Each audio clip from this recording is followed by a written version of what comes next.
Welcome to Pale Blue Pod, the astronomy podcast for people who are overwhelmed by the universe but still want to be its friend. I'm your host. I'm Dr. Moiya McTier, an astrophysicist, a folklorist, and a really good friend to the universe. I love that big thing out there. It's just so beautiful. I am recording from my office here at Pale Blue Podiversity, and I'm expecting a stellar guest joining me any second. Andrea Jones-Rooy is a data scientist, a political scientist, a comedian, a circus performer, and genuinely one of the coolest people I have ever had the pleasure of meeting. And she should be here any minute now. Andrea, come on in. Well, hello, Professor. Do I call you Professor? We're friends. We're friends. Okay. I'm Moiya. Yeah, hello, we're Moiya. good. I was like, we're I'm good. at office hours. I like to defer to the formalities. Hello, Moiya. It's so good to see you. So good to see you. It's been a while. Yeah. That's a joke. We saw each other yesterday. That's right. Around campus. Time folds and bends in mysterious ways, but on the Gregorian calendar, it was yesterday right here at Pale Blue Pod University. Oh, I see. Are you taking your time dilation classes these days? Are you? Yeah, the final exam is going to be wild. I'm going to try to find the dinosaurs, but it turns out they're much longer ago than I realized. So it might be out of my, might be beyond my level. So we'll see. I might just go to World War I. We'll see. You know what? There's interesting stuff to learn there too. Yeah. I think none of it will have anything to do with the current political system. There's absolutely no similarities whatsoever. So I'll go with open eyes and just really look to expand my horizons. Did I get too political too fast? Is that what you... Nope, not at all. I think that as a political scientist, aren't you just walking around oozing out political conversations of your course? It is an unfortunate... I would rather ooze out sweat. It would be better for my health. But there's some sweat mixed in. This is disgusting. But yes... I am, but I'm oozing a very insufferable version, which is the version of politics, where someone wants to vent or rightly point out the various things that we have grievances about in the world. And I say, well, actually, there's some evidence that suggests it's not what you think. And everyone wants me to go away. It's like if someone is like having a bad day, it's like, do you want a hug or do you want to be heard? Do you want to solve it? I'm like the fourth. I'm like, do you want some facts to better understand the situation you're in? And they're like, absolutely not. I don't want any of those things. Anyway, that's what I'm oozing these days. Oh, wait, but that's exactly what I want. Okay. Yeah, I want more facts. Well, always, gather please. round. I'm ripe with ooze. So fantastic. Let's collect it and bottle it up. There you go. This has taken such delicious turn. It's very delicious. If you had told me when I studied political science in grad school that one day I would be telling an astrophysicist that I'm oozing and that she can come hug it and have a part of it, like, I'd be like, oh, great, I should keep studying this field. This is amazing. Yeah. Clearly, I'm on the right path. Yeah, for sure. Well, I'm trying to get to know everyone at the Podiversity a bit better. So I'm so happy that you came to my office. I have so many questions for you, and most of them are about data science and political science. But I also want to know about you as a person, Andrea. So I have this little questionnaire. Would you indulge me for a second? Of course. I would love to do a questionnaire. Oh, thank you. I've already oozed all over your office. I might as well answer some questions. You're right. The janitorial staff will have a fun time later tonight. Yeah, I'll send some Lysol wipes after I leave. But how kind of you. Oh, well, the first question is, when you think about the universe, how does it make you feel? Ooh, it makes me feel small and magical. Magical. Oh, can you say more about that? Well, I might be suffering from a small amount of recency bias from our conversation yesterday, but it makes me feel like it's a great privilege to get to be alive in this universe and also aware that I'm alive in this universe, and to get to look around and see that there's kind of like a light show every night for free. I mean, the price I'm paying is the pain of mortality and awareness of suffering. But other than that, it's a free light show every night. Yeah, it's both terrifying but also reassuring to know that I'm like a speck and nothing matters. Catch me on a different day and I'd be like, and therefore there's no point and we should never get out of bed. But sometimes it's just like very liberating. Yeah, I'm with you. I feel very comforted, and sometimes the nihilism goes in the nothing matters, I'm not getting out of bed direction. But most of the time, my nihilism goes in the nothing matters, so I should do whatever I can to make a difference. Yeah. Yeah. I was going to say enjoy my life, and that's why you're a better person than I am. But yeah. I was like, by what I can to make a difference, that is going to be something I enjoy. Got it. Yeah. No, I'm done with suffering. Good for you. That's a quote to live by. Dr. Moiya McTier, done with suffering. Oh, hell yeah. Yeah. I'm ready for the book. Want that. Oh, I am. It's time almost for a new tattoo. So there we go. We'll think about that. All right, perfect. Next question. Do you have a favorite unit of measurement? Oh, this is a really good question. I mean, the whole what does the universe make you feel is pretty good. But this, a favorite unit of measurement. I don't know if this counts. Mm-hmm.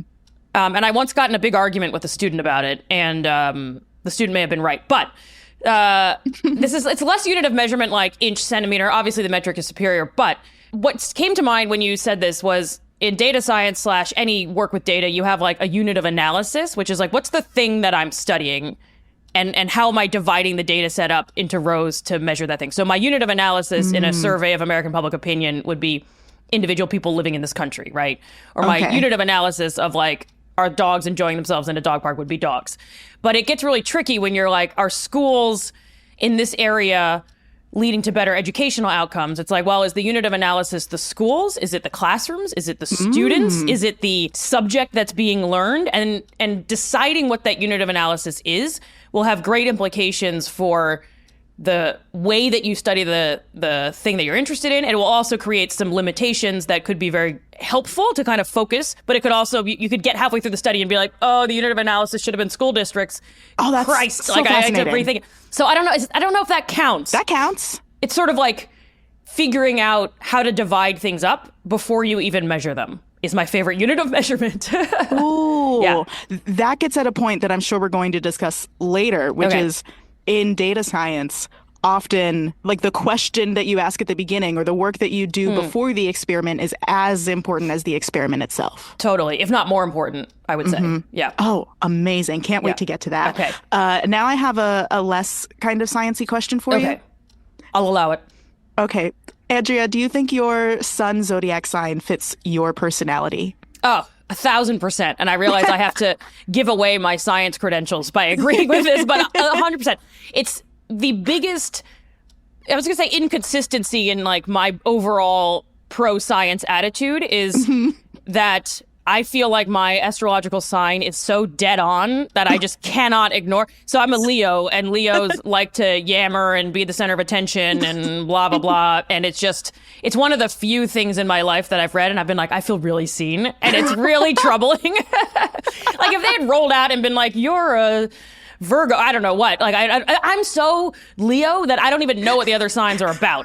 But if you named another one, I'd be like, I don't think so. And then I could just dismiss the whole exercise. But because it's so, and I am rising Leo. Okay, you get it. Oh, I know. Double Leo. Double Leo. And as we discussed via email, then we can now throw each other under the bus. So I'm a Capricorn moon. And so I don't know enough about that to really say, but I was a little bit disappointed that I'm not Leo moon as well. I know. A triple Leo would be very exciting. It would be very exciting. Maybe a bit intense.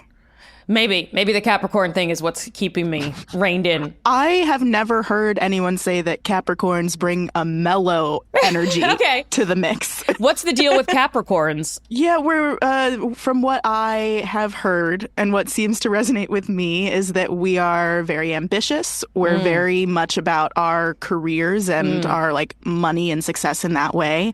Pretty analytical. Kind of like the type A friend. Okay. Things are going to be in order. Things are going to get done. I see. So not here to mellow out. No. Yeah. No. Okay. Yeah. Okay, but you're definitely a Leo, and I love that for you. Thank you so much. And also, I'm sorry. Well, that it describes you so well, you know? It describes me so well that I actually have a ring that has a giant lion on it, like Lannister style, but I feel like I don't... One, I lost it, which is more of an ADHD thing, but two... I was like, I don't think I can wear this on like science podcasts or shows because it's like you're like the importance of the scientific method. And I'm sitting here with like burning incense and crystals behind me. I was like, not going to do it. But yeah, no, Leo, dead on. Fantastic. Okay, we can get a little bit more sciencey with the next question. If you could safely observe any event in the entire universe, in any time, what would you want to witness? The heat death of the sun. Oh, it's hell like yeah. the real reason nothing matters is that we're all going to burn up and it's over. Like, I think, you tell me, but my sense is that the sun's going to expand and we're all going to die and everything. And so I think it would be very reassuring to just be like, this is what's going to happen to all of us. And again, not in a nothing matters, so let's go murder people, but like a nothing matters, so do what you want, make the world better, all that stuff. Yeah, no, I was like, I spent so much time thinking about like death and mortality. It's like, let us look at the ultimate death and gaze upon it. That's really nice. Is it? Yeah. I'm going to get a tattoo that says, let us look at the ultimate death. I love that. And then you can report back. I will. I will. Good. Yeah. Okay. If you were going to be launched into space on a rocket ship, what song would you want to be playing during blastoff? Oh, it would be, obviously first I thought of like David Bowie, Life on Mars, but that's way too on the nose. So I think it would have to be the Yo-Yo Ma version of that famous Bach cello suite, like the da-na-na-na-na. That's not it. I can't sing. But do you know what I'm talking? It's like Suite for Cello No. 1 or whatever. It doesn't sound like it from my inability to describe it, but it is one of my favorite songs. I know which one you're talking about. You know what I'm talking about? But yeah. You're going classical. You are the first person to go classical. Really? Yeah. Oh, I think it would be because it's such an eternal, like, powerful thing. And the closest we have to the sounds of the universe is probably classical music. I don't know what I'm talking about. I think I'm like wrongly quoting Einstein at this point. But it just feels like it would be, it's such a poetic thing to leave Earth that it just feels like it would be the only appropriate soundtrack. What do most people suggest? A lot of people are doing like rock or pop anthems. Wow. Something with a good beat and bass line, and then they're choosing the beat drop as the moment they take off. I mean, that is way more fun and awesome for sure. Like, everyone's like, we don't want to go on your spaceship, Andrea. That's now sit I'll back go on your for spaceship. easy listening. Actually, no, I'm not going to space, but I think that classical music is beautiful. Hang on, why aren't you going to space? Oh, I'm very happy here. Well, I'm not. I thought you were done with suffering. I just don't feel the need to go to space. Wow. I have a close enough relationship to the universe from here on the surface of Earth. Wow. This is like that time I went on the Philip Morris Company boat in Hong Kong. Ooh. And it was like a friend of a friend worked at Philip Morris. It's whatever. It was 1,000 years ago. And there were all these ashtrays and all these Marlboro everything, and no one was smoking. And my friend who smoked was like, what do all these people know that I don't know? And it was like, they know what's in the cigarettes. That's why no one who works at Philip Morris is actually smoking. So I feel like you saying, I'm not going to space, makes me be like, what does Moiya know that I don't know? Is like a lot. Maybe I just know that I have a small bladder and a delicate tummy. And space is probably not going to be pleasant for me. Fair. I really have a problem with like food bits being around. Like if there are like crumbs around, like crumbs between couch cushions and like spilled stuff on counter, like that is something that I just have no tolerance for. And like the ISS Instagram page was like, here's how we go around and clean all the food splatters off the walls in space because there's no gravity. And I was like, I'm out. Like I'm not going. So like I would have to go on like a crumb free. That's my big concern is the cleanliness of the ship. Yeah. Yeah. They did invent that new mug so you can drink coffee in space, and that's just a huge improvement as far as I'm concerned. Yeah, it opens up space exploration to a whole swath of people who really need their morning joe. No, there was no way I would go. If they were like, you could, go where no human has gone before, but there's no coffee, I'd be like, we'll see. We'll see. Maybe not. Maybe next time. Yeah. Okay, well, I feel like I know you a bit better now, which is really exciting. This was lovely, yeah. The Leo Capricorn dynamic has worked very well on Pale Blue Pod before. So. Oh, good. Oh, nice. Yeah. Okay, so now that I and the listeners know a bit more about you, let's dig into the data science of it all. Let's go. What do you do as a data scientist? Like what do data scientists do? And then what do you specifically do as one? Sure. So one of the best things about data science is that nobody agrees on what it is and what it isn't. It's a really new field. And that may be true for all fields where you're like, is that really political science? And you're like, I don't know. But data science is so new. It's been around for maybe 10 years. And even that we can get in big arguments about. as like a standalone field. The methods that go into data science, like programming and statistics, I mean, those have been around for quite some time. But data science is a standalone field that you could get a degree in.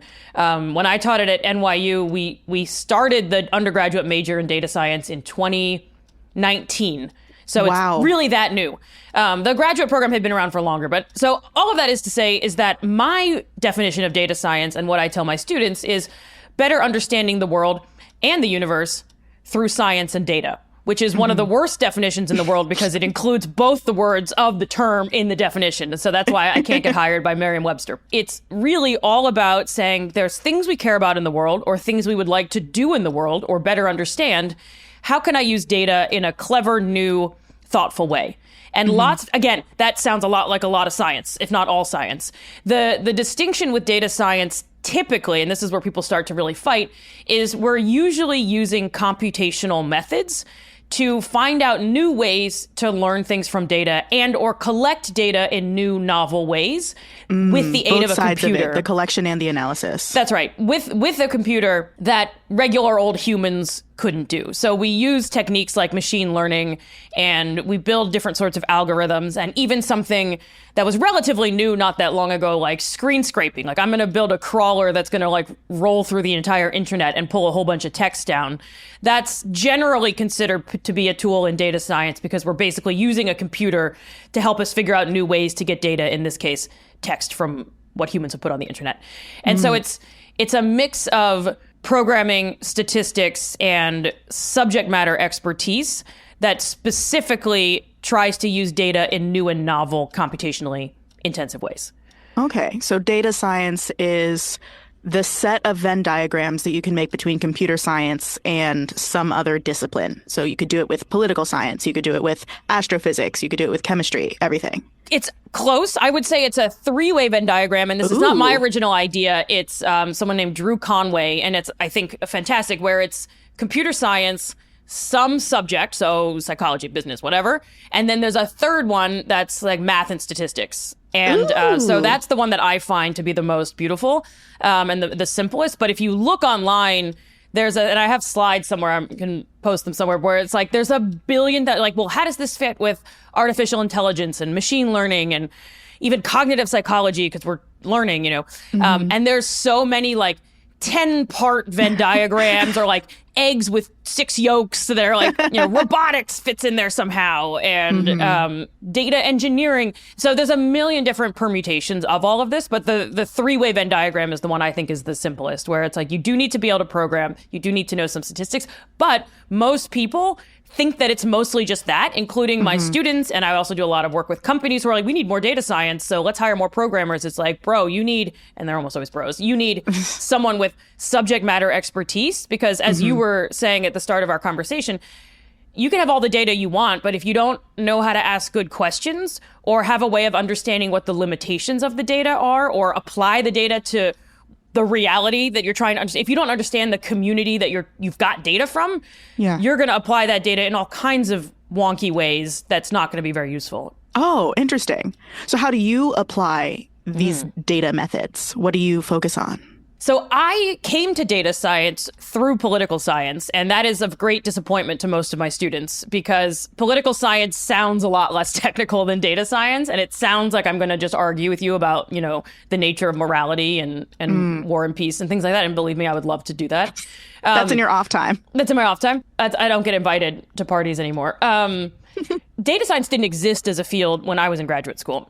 All of that is a long way of saying I'm very interested in using data to understand complex, abstract, nuanced things that are not readily quantifiable.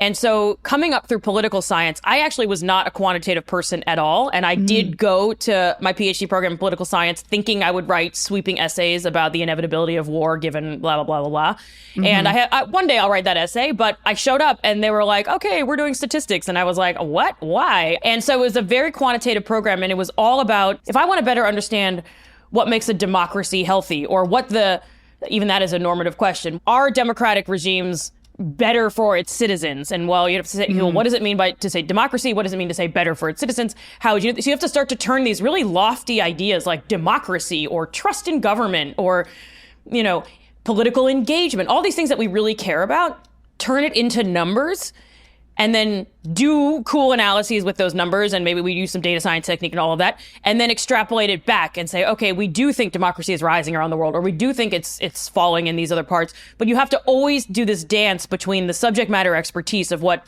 are we even talking about democracy in a way that makes sense in terms of what we think or want democracy to be, and a quantitative lens to say, like, okay, can I use this statistical technique? Do these numbers even make sense? Like, what are the regression, prediction, blah, blah, blah. Like, and so my main focus is politics, but I tend to basically get really excited anytime we're trying to use data to understand, explain, or predict things about humans. And so I do a lot of work with companies who are like, we're going to use data to hire the top talent. And you're like, bro, you are not doing this right. Like, you're just hiring people with certain names and certain degrees and who played lacrosse or whatever, right? Like, you think you're using data, and it is data, but the data is not actually picking up talent in the way that you want it to.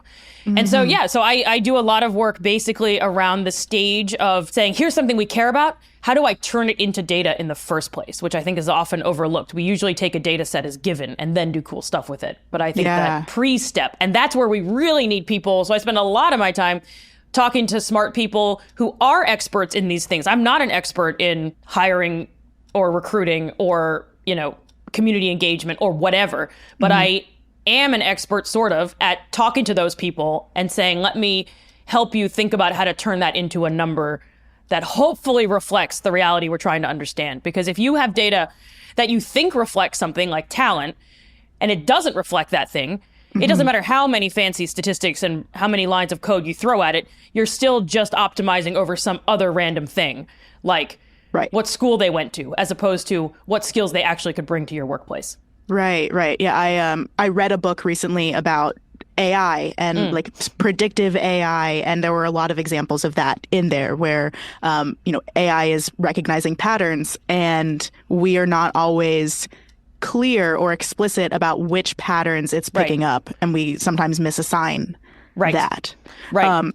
If I were trying to fix that as a non-data scientist, but who has worked with very large data sets for Astro, if I were trying to mitigate that, I think one thing I would maybe do is make a list of those, what did you call them? The unit of analysis. The unit of analysis. I would like do one analysis with one set of units, and then a different analysis with a different set of units, and see how the outcomes compare. Is that a method that you use? Totally. And it's something that I often say to my students. So well done to you. Generally, when you're trying to understand something with data, I was going to say, unless it's like very simple, like the temperature, but you could measure temperature in a lot of different ways too. But generally, when you're trying to understand something with data, and especially the more complex or abstract it is, the more you want to kind of triangulate or multi-dimensionalate. You want to use as many different ways to understand that thing as possible. I mean, think about if you look up the weather on your phone, it tells you the temperature, but it also tells you the precipitation, and it tells you the dew point, it tells you the UV. Like, there's a ton of stuff. And that's just the weather. And we have a pretty good handle on how to talk about the weather in terms of numbers. Like, our predictions and blah, blah, blah is a broader question. But generally speaking, and it's actually better than most. Okay. Yeah. I read a fascinating book called Rain about the history of like weather monitoring. Highly recommend. Cool. I think it's like the author's name is Cynthia something. I don't know. It's called Rain. Very Look cool. it up. I would love to look it up, and I'd love to read it. One of the things that was very interesting in China is that when you check your weather app, this was in Shanghai, you almost don't care as much about the temperature as you do the air pollution level, because that tells you whether to go out or what kind of mask to wear or blah, blah, blah. And so it was so interesting is a generous word for it, to get up in the morning and be like, I'm going to check the weather, but I'm looking for something totally different. Like, I'm not looking outside to see if it's raining. I'm looking outside to see if the sky is yellow or gray or brown. And I'm looking at this and saying, like, what's the AQI for the day? So even something as straightforward as weather, we have a ton of different numbers and like diagrams, and it gets more complicated every time you cite, and then you get more information. And then we'll say, well, is democracy improving? And we're like, here's one number. We'll call this country a 7, and we'll call Switzerland an 8, and good luck. And you're like, what? Like, we have all these measures for things that are relatively easily quantifiable and very few. Same thing with talent. Like I work with companies who say, let's figure out who our top talent are, who we want to promote. And they're like, let's go around and rate everyone on a scale from 1 to 5 and promote all the 5s. And you're like, oh my God. What? And you're just like, because you turned it into a number, there's this hubris that it's somehow capital T truth or that it's correct or objective. And then they feed those things into algorithms that then copy and replicate the bias and all of that. So what you said is absolutely spot on, is like, how can I measure this every single which way? And you would ideally do that both through what you described, which is mix up the unit of analysis. If I want to understand if some kind of intervention in terms of, my brother teaches literacy to middle school age kids. And if he wanted to do a study, and he's a very empirical person, he wanted to do a study and say, does this type of literacy intervention improve reading outcomes? Like we said at the beginning, like it would be great if you could test it by student, by classroom, by district, and you can kind of think about some of the other confounders in there and get a better picture. And then you also would want to make sure that you're measuring things like literacy outcomes in a lot of different ways. So one might be what's the difficulty level of the textbooks that they're reading, which itself is not a trivial thing to measure. Like how hard is a book to read? Yeah. And some of the measures are not great. One of the measures is how many syllables are in the words. The more syllables, the more difficult the text. And it's like, a sentence I came up with that I was very proud of was something like, "This is my new pumpkin," is technically a more difficult text than "Ye new gourd," which is like, or something like that. Like, "Hark, a new gourd." And it's like, that's way more difficult, but it's like simple. Anyway, so one measure would be, are they reading more difficult texts? How are we measuring the different types of difficulties of text? But another might be, do they enjoy reading more? Another might be, what is their retention after reading? And so anytime someone rolls out with some kind of study, especially when it's about people, because they're so multidimensional and we have so many biases that come in very, very quickly. Like my idea of what counts as good reading might be totally different from it makes me nervous anytime there's one data set that someone is like, this is the answer. And you're like, oh my God. And I'm sure that's true outside of humans as well, but I'm very human-centric in my data thinking. I'm so glad I've never had to do a research project with other humans because humans are so confusing to me, but it seems like in research, they get squashed into very few dimensions of complication. And on the flip side, in astronomy, it's almost like we expect stars and galaxies and everything to be so incredibly complicated that we collect as much data of different types in different wavelengths with different instruments. We collect as much as we possibly can. That's a weird disconnect that I see. Well, something that you said in our conversation about astrophysics on my podcast was when you were like, well, there's a lot of stuff out there that we're not picking up, and we tend to get more data about the brightest things, and like the instruments can glitch. And that gave me pause because I spend a lot of time thinking, well, data about humans is a mess, but data about everything else is perfect. And when you said that, I was like, there's selection bias in space? Like, oh my God. I know. We're all just looking across the fence and seeing like, oh, that statistical grass is so green. Yeah. The one area that I will say, and it's not at all perfect, but the best data on humans that I have ever worked with is sports data for the sports that we have a lot of monetary interest. So baseball data in particular, because it's such a discrete game. But basically sports metrics, I worked at 538 for a half second and mostly did political and polling data and stuff like that. But every now and again, I would like roll in and work on like something related to like the NFL. And it was always, this is where you need subject matter expertise, because I was like, did anyone know there's a negative coefficient on interceptions? And I was like, is this a huge finding? And they were like, no, interceptions are bad. And I was like, oh, okay. But it's like the same. I was like, I've uncovered something amazing. And they're like, you just don't know what an interception is. Well, I stand corrected.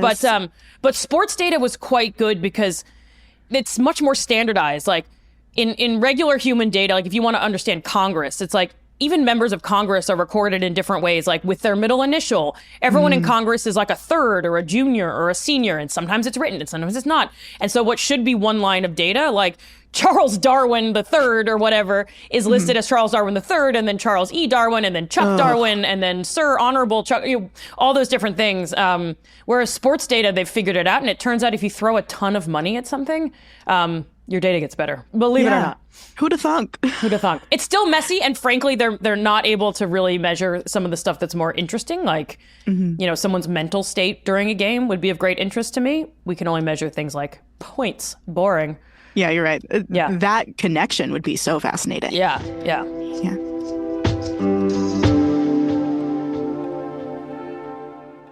Hello. Andrea is exploring my shelf of painstakingly collected curious measuring instruments. One of them measures how much a person likes popcorn, and another measures how many people have died in a room, but you get to set the time frame. And there's another one that calculates your position in the line for the universe's cat distribution system, so she's going to be over there exploring for a while, which means I have some time to share some messages with you. And the first message is a big old thank you. Thank you to all of my patrons who support the show financially. I really couldn't make this show without you because I am an indie podcast. It's just me financing and producing and planning this whole thing. I want to give a special huge thank you and shout out to my sun-like stars, Scott Reynolds, Augustine, Tom T., Mark Mahoney, and Nicole Bartlett. I hope you're having fun fusing hydrogen in your cores, and I hope the helium you make in that process tastes delicious.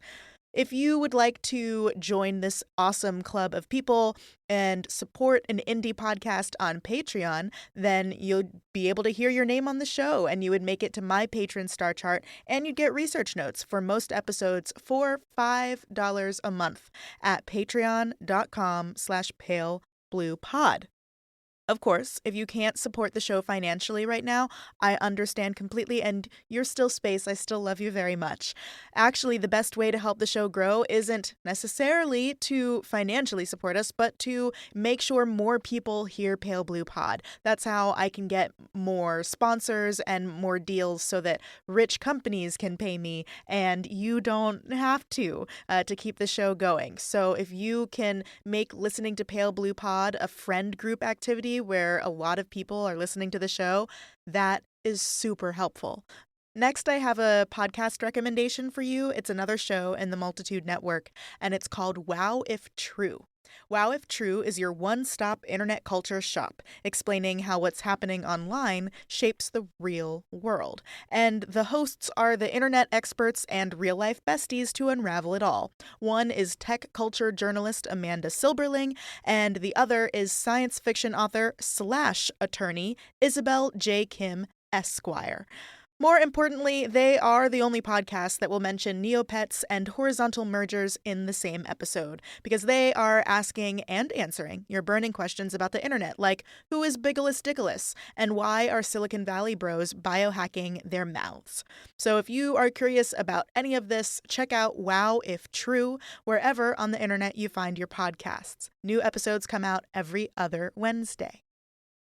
Friends, as a reward for listening to the entire mid-break, you get to know what next week's topic is. So get your towels and your peanuts ready, stick out your thumb, and watch The Hitchhiker's Guide to the Galaxy if you so choose, because I have peeves and thieves to share with you next week, so get ready for that.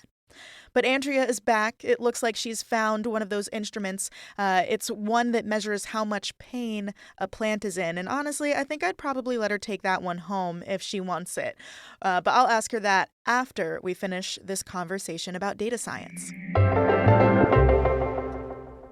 So it sounds like there are a few skills that are really important for a good data scientist. You need to be able to think with nuance and across multiple dimensions, it seems. What else? What type of mindset should one cultivate to be a good data scientist? This is such a lovely question. And I'll go back to the assumptions that people make about data science, or when I tell people I do data science, I say, oh, I want to learn, like, what programming language should I learn? Or like, oh, I'm not really good at math. I don't think I can be a data scientist. And I think both of those skills are very, very valuable. But / the most important skills to do data science, I think, is to approach data with a scientific mentality. And that is the scientific method, and starting with, clearly stating your theory and having falsifiable hypotheses, and at every stage of what you're doing, whether it's like approaching a data set, working in the weeds with the data set, or trying to extrapolate some of the things you've found and tying it back to the world that you hope this data set reflects, is saying, what am I missing? What else could be explaining this pattern? How else could I be thinking about this? Are there other variables that could be hidden in here? And it's sort of doing the detective work that you would do in any kind of scientific enterprise to question at every stage. There's just I get really worked up about this because there's way too much emphasis on the data and the fancy computational analytical techniques that are doing cool things, and way less emphasis on what's wrong with this data set. What else could be explaining this story? And the like kind of creative thinking. My working term for it, and I think I need a better one, is basically like data thinking, which is like you just need to pause and be like, is this the right way to go about thinking about this thing?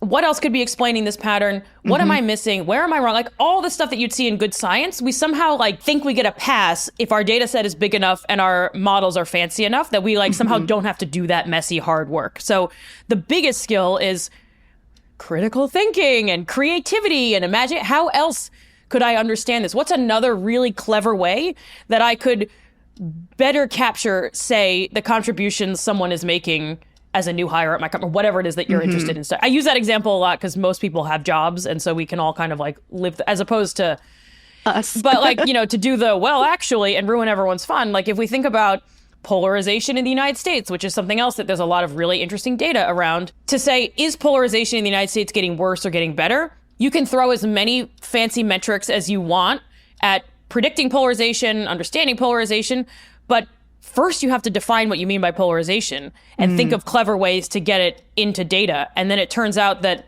that step is what really makes a difference in understanding the world. And it turns out ideologically, we're not that polarized. Most Americans are pretty middle ground on a lot of issues. Not all, but on many. It's really much more a polarization about our lack of trust about the other side. It's what's called affective polarization. Anyway. No, that's fast. Finish the sentence. Okay, I'll finish it. So when we say Americans are very polarized, generally what I think we mean is like, I have views about these issues that are way over here, and you have over on the left, and you have views that are way over on the right, and half the country, and we're split out. We're kind of like opposite magnets that can't go together, you know, polarization like in astrophysics. Right. But you say, well, okay, if that's true, what would it look like in the data? Well, it would look in the data like if I asked a bunch of Americans, what are your views on gun control? What are your views on taxation? What are your views on climate change? We would see that half the country is like a -10 and half the country is a 10 or thereabouts. It turns out that with the exception of a couple, so climate change and abortion are two sticky ones, but with those exceptions, most Americans on average are kind of in the middle. Most Americans want sensible gun control. Most Americans understand that you need some taxation in order to provide public goods. And yes, we're on either side of it, but we're not the extremes that we're hearing about. And just knowing that, obviously there's still something going on because the world feels really bad and it all feels very fraught. So it's not like that's the end of the story, but just knowing that to me is a kind of comfort where it's like, just because someone is, I disagree with them on guns doesn't mean they're like a 10 hoarding guns, don't touch me, everyone should have automatic weapons. It's like they think that they're a little bit off of my view, but they're not as far away as we hear. Part of the story, then you'd say, well, why does it feel so fraught? You'd be like, well, if you look at people's, say, party identification, do you identify as independent, weakly Democrat, strongly Democrat, the other way around? There's actually more independents now than there were over the past few decades, but most people are kind of regular Democrat, regular Republican, but the 10% who are strongly Democrat, strongly Republican, those are the ones we hear from. And so other research has showed that when we think about the party that's different from ourselves, we tend to assume they're much more extreme than they really are. So what we're polarized about is our perception of the other side. We think that they're more extreme, you know, the radical left and the fascist right, and those people are there and they're loud, but most Americans agree. And just knowing that, I think, opens the door for potentially some thoughtful conversation, because you might be more pro-guns than I am, but if you're actually not that far away from me, we could have a really thoughtful conversation, a two-way dialogue. So the other finding is the rise of something called affective polarization, which one thing Americans agree on is they don't trust the other side, both the left and the right. So step away from the issues and say, hey, Democrats, what do you think of Republicans? Hey, Republicans, what do you think of Democrats? And over the last couple of decades, it's what's called a feeling thermometer, which is one of my greatest measures. Maybe that's my second favorite unit of measurement. Is political scientists came up with something called the feeling thermometer, from 100, which is warmest, to 0. Oh, so I it's guess a feeling Celsius temperature. Yes, exactly. Yeah. No, like at 32, are we? No, it's a Celsius thermometer.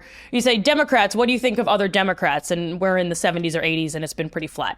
Republicans, what do you think of other Republicans? Over the past few decades, it's 70s or 80s, pretty flat.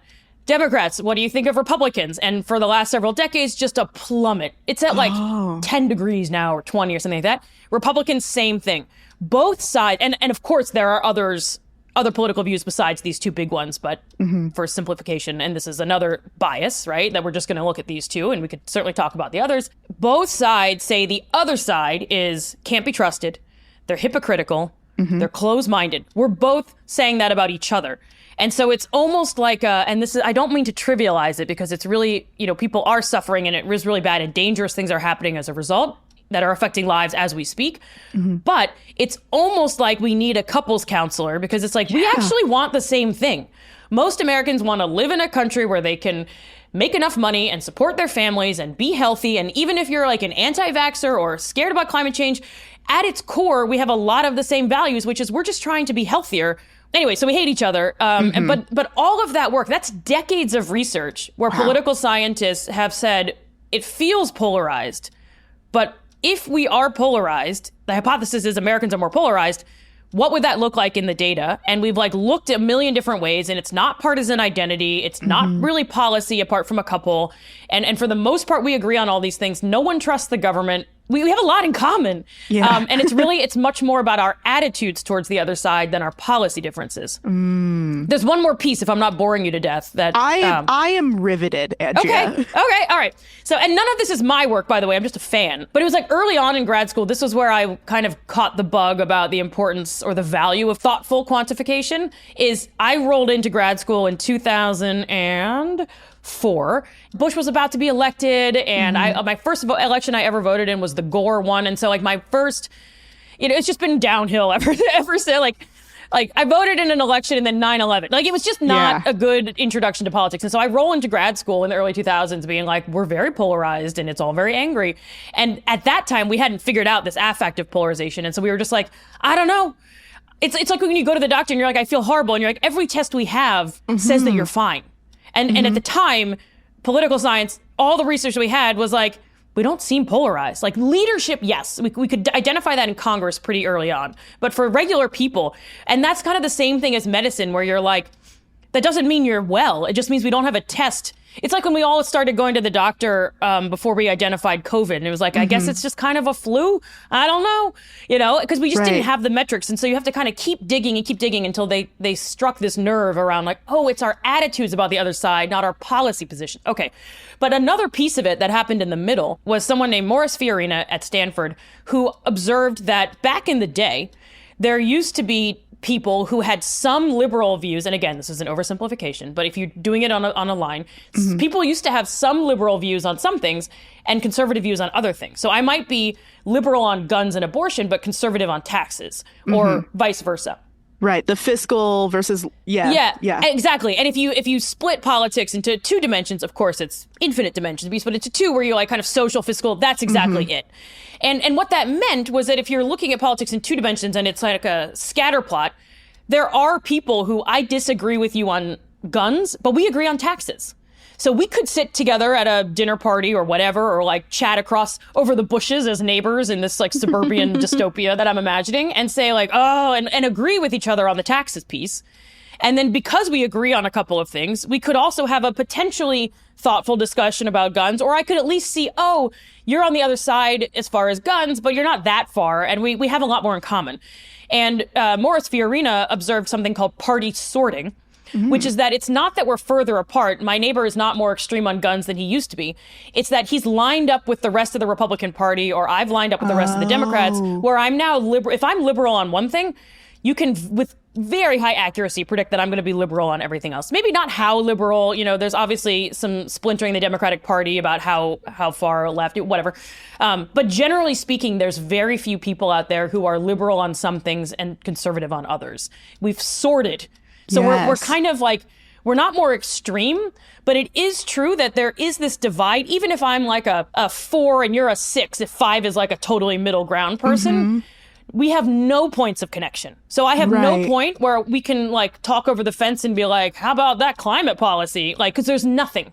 And so if you have nothing in common with someone, whether it's about politics or you know, identity variables, or, you know, you're at a party and you're like, oh, where'd you grow up? What sorts of things? And there's just nothing. Yeah, no, like the shows you watch, the books. You're like, all right. Yeah. Like, you're just not going to connect with that person. And so part of maybe the story of how we came to distrust each other so much is we stopped having any policy ideas in common. The big question there is like, well, why is all this happening? And it remains an open question, and some people think it's more answered than others. Part of the story you can't ignore, obviously, social media. The evidence around like, are we in echo chambers? Are we not in echo chambers? Blah, blah, blah is kind of mixed depending on how you're looking at it, but generally there's a lot of confirmation bias.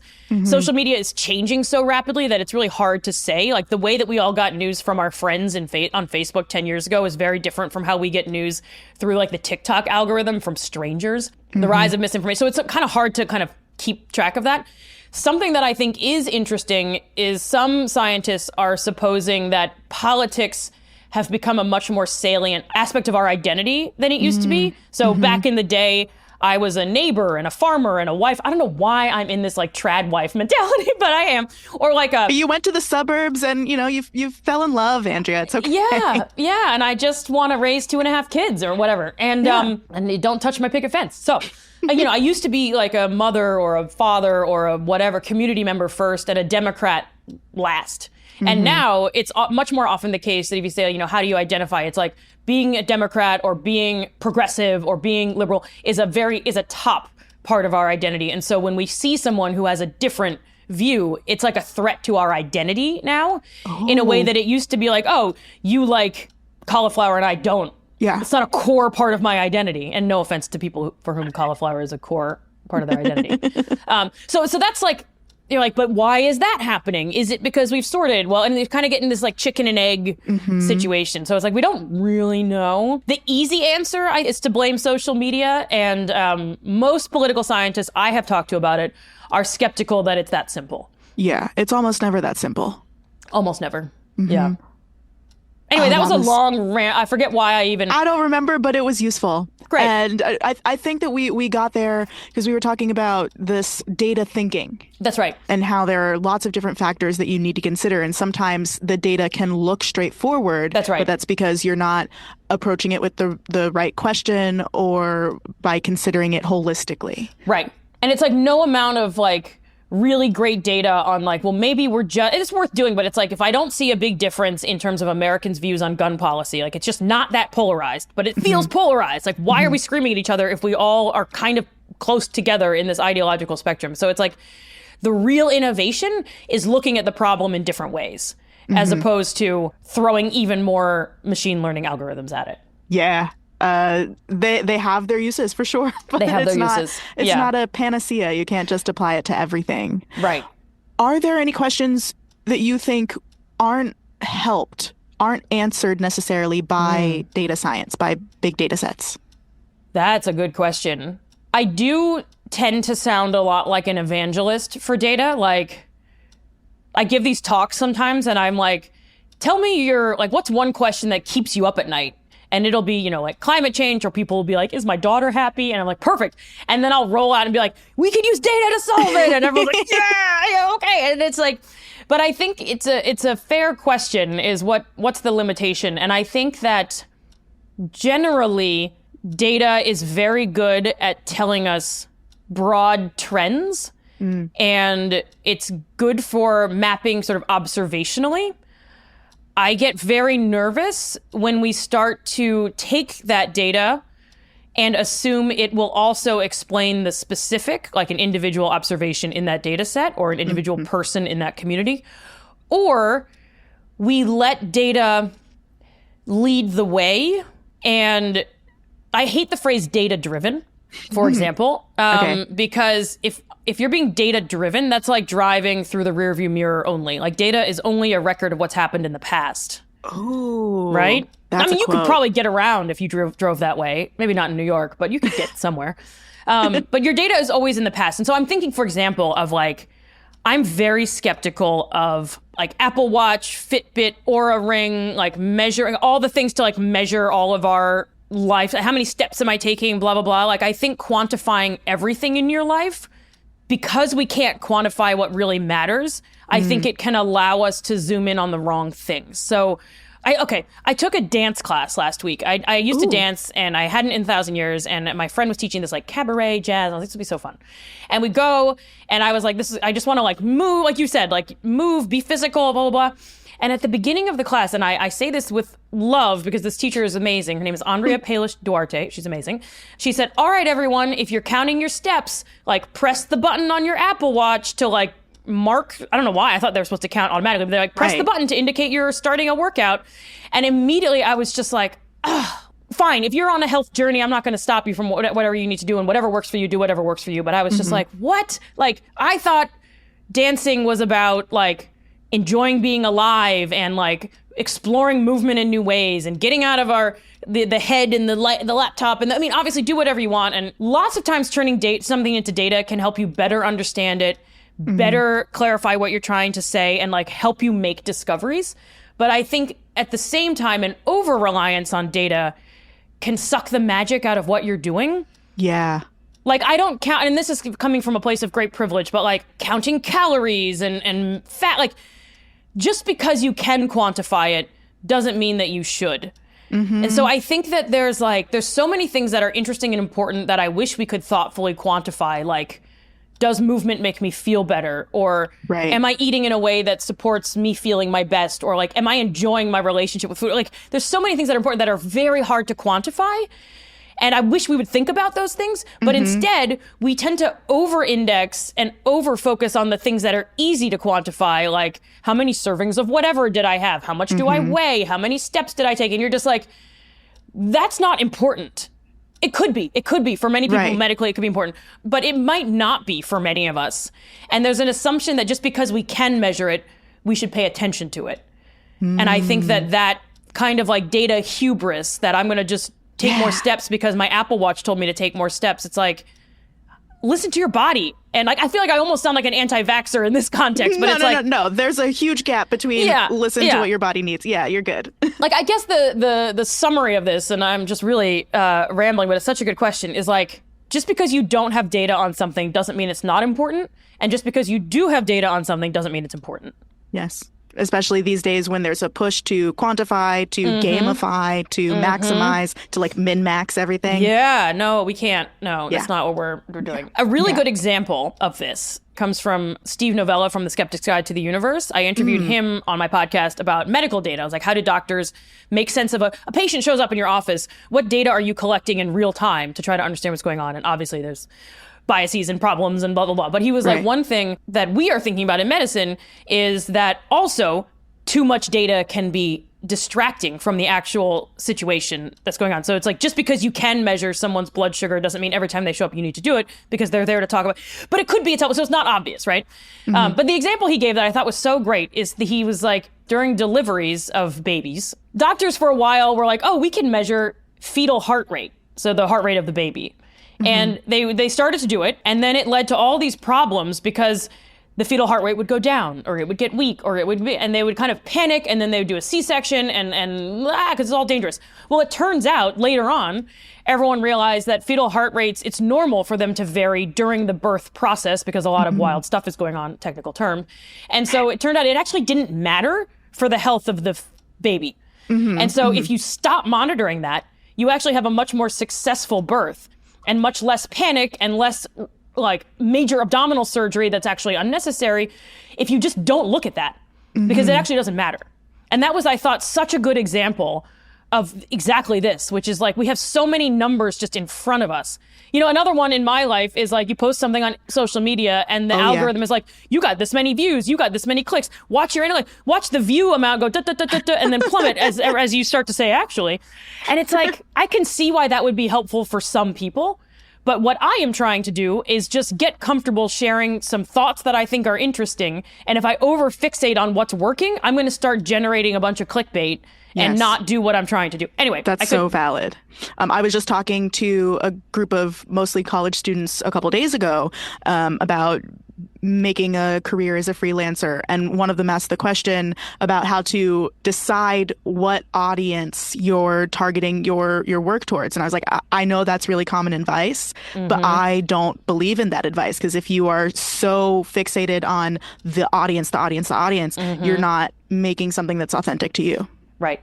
I think that's a great point, and it is common advice, and I get it a lot as well, and I have spent time trying to decide, and then it's like, and then I end up with something useless. I'm like, anyone who wants to understand the world, and you're like, all right, great.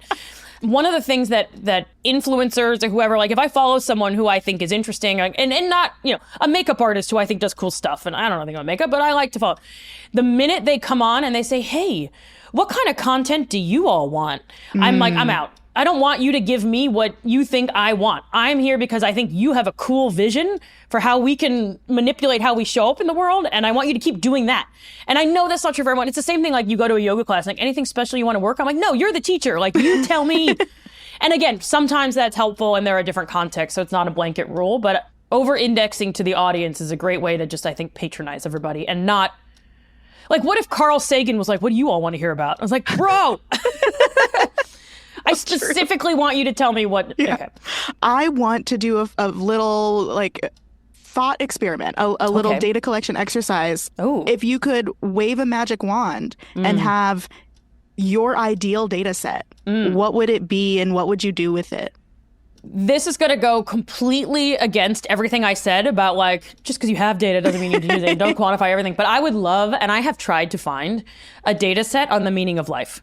Because as we talked about from the beginning, and I think many people flip back and forth from nothing means anything and therefore it's all pointless, to nothing means anything and therefore life is a gift, to nothing means anything and therefore I'm free to do cocaine every day for the rest of my life, whatever version of that. And I've looked it up because, again, data isn't perfect and it's very biased, but it does, when used thoughtfully, can help us better understand things like the mess of polarization. And so I was like, gosh, if that could exist for the meaning of life. The only thing I have found, I don't even know what the unit of analysis would be. Yeah. Is it a person's views of the meaning of life? Is it possible meaning? There's a bunch of different ways. So even going through that exercise, I think, is an interesting one. It's how would you even measure the meaning? How would you turn that into data? So that's a productive thing to do. The closest I've found is there's a fair amount of data on what gives life meaning. So you ask people, what gives your life meaning? And they tell you, and all over the world. And the top answer, do you want to guess what the top answer is? What gives life meaning? Is it love? Something like that. It's family. Yeah. Boo. Yeah. Very boring. I mean, it's nice and it's fine, but I was just like, these jokers, I was like, I'm looking for more than this. This is not enough for me. So family is the top answer. Interesting. But that's not quite the same question, but that's right? different. That is a distinct question. That's right. And so I would love a data set on the meaning of life. If anyone has any leads, send them my way. I have no leads on a data set. Yeah. But I have thought a lot about this, at least what the meaning of my personal life is. I'm wondering if you have also done some. That? Okay. Some, yeah. Well, after my hours of contemplation, I have decided that the purpose and meaning of my life, at least, is to bear witness. Ooh. Oh, that's very good. Tell me more. I do think that that's really what we're all here for. We are here to observe and witness the universe around us.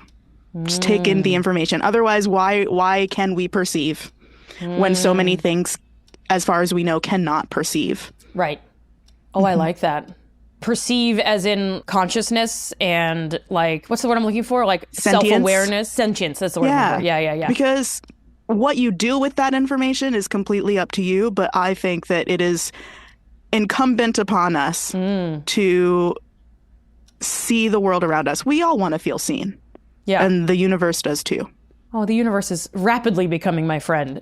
You've basically, not to crowbar this in, but you've basically indicated to me that you're a very good data scientist, because that's what we're doing when we turn something into data, is we're observing it and we're writing down some descriptions of that thing. We're not writing it down, all of it, and we should constantly be saying, what else can I perceive? But perceiving the world is step one, for sure. Mm-hmm.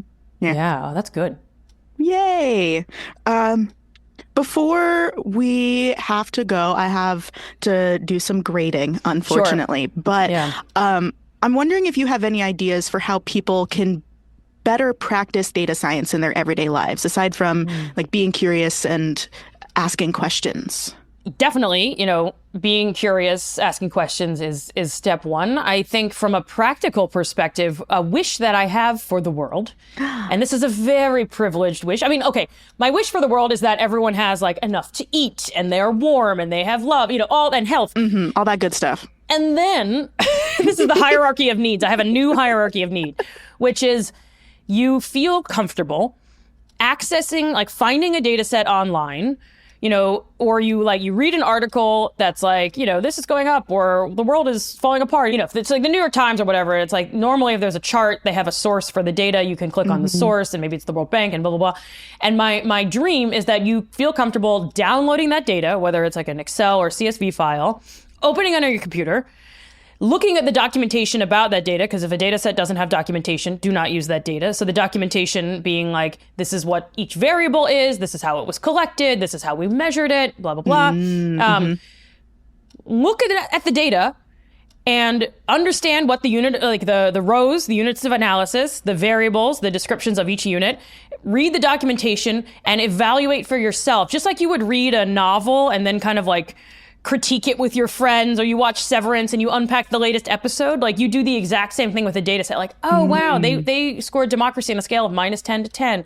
Okay, and this is what went into it. I wonder if you did it a little bit differently, blah, blah, blah. And then also felt comfortable to say, like, I'm curious if this number is going up or down, and generate little charts and do your own analyses. Like, you do not need to do the fancy statistics.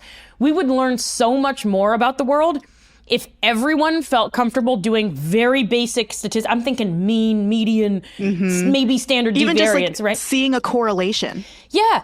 Like if everyone did that, I think we would learn so much more than the current model, which is very few people are doing very advanced things.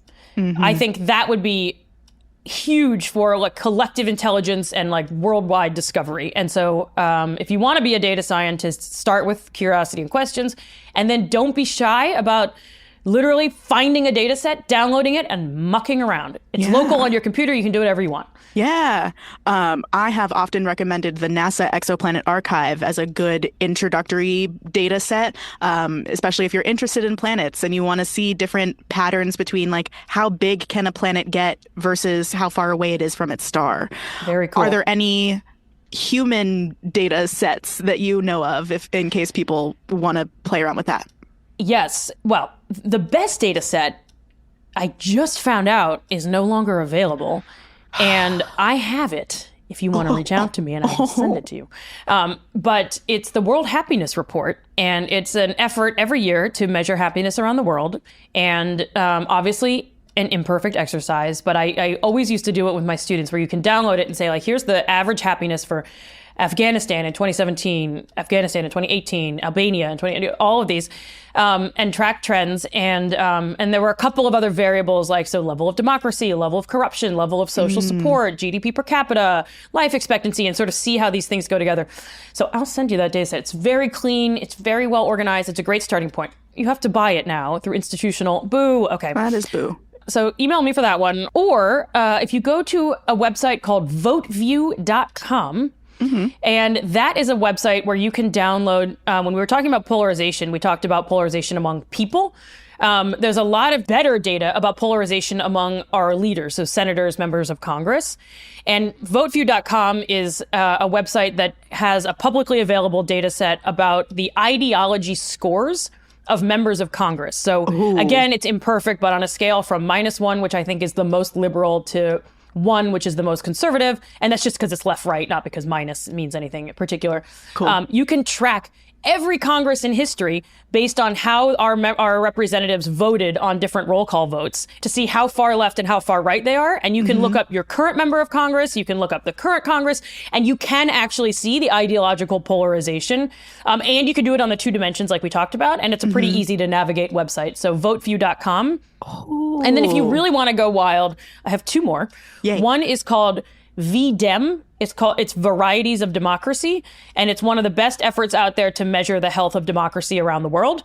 And it measures it in a lot of different dimensions. So electoral democracy, participatory democracy, civic engagement. And they have a great interface online. I prefer if people download data and mess with it, but you can use the online interface as a starting point. VDEM. And then for anything about Americans' views on the issues, like we were talking about before, including our views of each other, the American National Election Study is the biggest data set and the biggest public opinion tracker in the United States of Americans' public opinion since 1948. Wow. And it's publicly available. It's NSF funded, and so it belongs to all of us. So the American National Election Study. That's amazing. It's obviously its budget is actively being slashed, blah, blah, blah. But if you're nervous about like polls, and it's a very good longitudinal study as opposed to like, is this poll any good? Like, this is very good data. So American National Election A poll being like a snapshot in time, and a longitudinal study being following the same group or the same unit of analysis over time? Exactly. And an effort to ask questions in a way that is similar over time. And so you can compare answers from 2012 to right now to 1980 in a way that with a poll, a lot of things are either changing, or you have no idea if a difference between this poll and that poll is because of the sampling strategy. Whereas, again, this one isn't perfect, but it's done with a lot more care than your random YouGov poll. Good. Thank you for those recommendations. Sure. That's really exciting. I've never done anything with data of that sort. So maybe I'll try that. All of my unit of analysis has always been either a planet or a star. I mean, I'm excited to dig into the data that you recommended. We should do a data investigation and then discuss what we've learned. Oh, fun. A little data swap. Data swap. Oh, that's adorable. Fun. Yeah, it is adorable. I would watch that TV show. Yeah. I'm just it's picturing like Swingers, Wife Swap, but data. You're like, oh my sex. God. Okay. Yeah.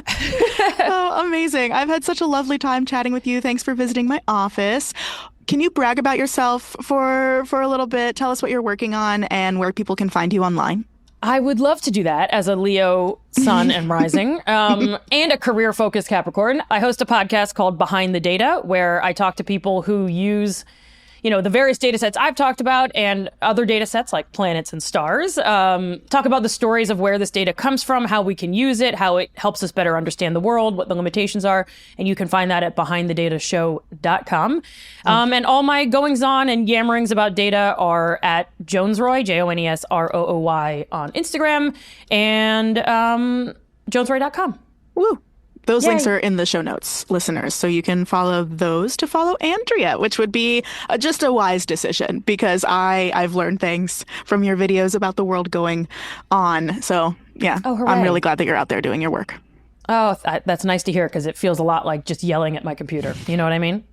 Oh, yeah, I'm familiar with that feeling. Yeah, like my computer doesn't deserve this. No, but yeah. I think that our computers are active participants in the yelling. Yeah, accountability, please. Mm-hmm. Yeah. Yes. And we are their accountability buddies. Yes, that's a nice way to think about it. But this has been lovely. Thank you for inviting me to stop by your office. I got to come by more often. You do. You're welcome anytime. I have an open door policy, and I always have tea and cookies. So stop on by. Wonderful. Perfect. Mm-hmm. All right. Well, good luck with your grading. Thank you. It is an exam on units, different units of measurement. Cool. I always make sure that when they're doing their calculations, they include a unit.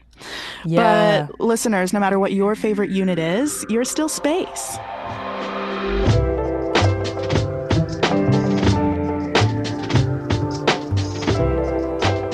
Pale Blue Pod is hosted by me, Dr. Moiya McTier, a.k.a. the universe's bestie. I created the show with original co-host Corinne Caputo, a comedienne extraordinaire, and help from the Multitude Productions team. Our theme music is by Evan Johnston, and our cover art is by Shay McMullen, and our audio editing is handled by the incomparable Misha Stanton. I am Go Astro Mo everywhere online, and you can stay in touch with the show and the universe by following Pale Blue Pod on Instagram or checking out our website, palebluepod.com. We are a member of Multitude, an independent podcast collective and production studio. So if you like Pale Blue Pod, you will love the other shows that live at multitude.productions. And if you want a shout out on the show and research notes for every episode, you can join our community over at patreon.com/palebluepod for just about $1 per episode. Thank you so much for listening to Pale Blue Pod. I'll be back next week. Bye.